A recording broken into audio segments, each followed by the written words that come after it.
Hi, everyone. I just thought I'd hop on right now because Donald Trump just fired the Commissioner of the Bureau of Labor Statistics. I used to be the Chief of Staff of the Department of Labor, and so I oversaw, as part of my work, the Bureau of Labor Statistics, and so I want to explain why this is such a big deal.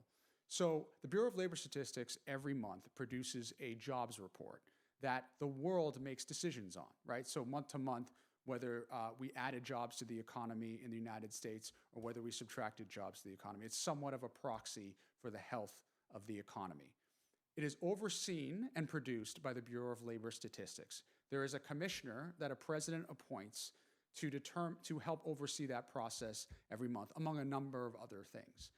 Bill Beachch was the commissioner when I started at the Department of Labor. Bill Beachch was a Trump appointee. Why? Because the Bureau of Labor Statistics commissioner every 4 years is appointed, okay? So we knew that he was a Trump appointee. We knew that he had a term that ended in 2023. And you know what? He was a really good guy, a smart guy, an economist, and someone that we trusted. So every month he would come to us, to the Secretary of Labor, myself, and the team, and explain what was added to the economy if the numbers were up, or what was taken away from the economy if we didn't add anything to the jobs numbers. Now, that didn't happen under President Biden because we were able to add jobs to the economy every month, but that's beside the point. How did he come to that conclusion every month? He led a team that did scientific statistical surveying, much like a poll, for example, on where the jobs were potentially added from.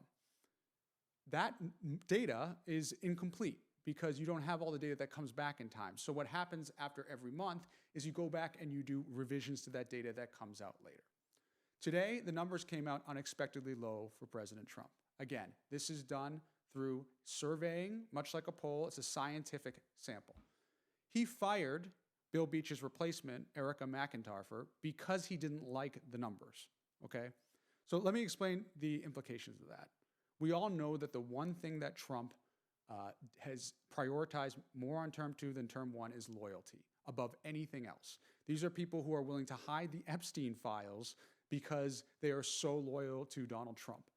So the numbers that this future, whoever he replaces the commissioner with, could in theory produce numbers that aren't based off that scientific sampling, are based on whatever looks good for President Trump on that given moment.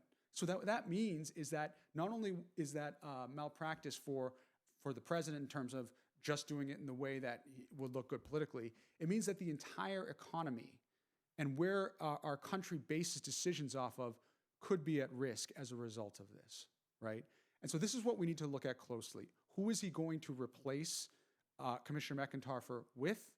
What are that person's qualifications? And can we trust them to produce the reliable information that literally trillions of dollars are decided on a monthly basis, if not more?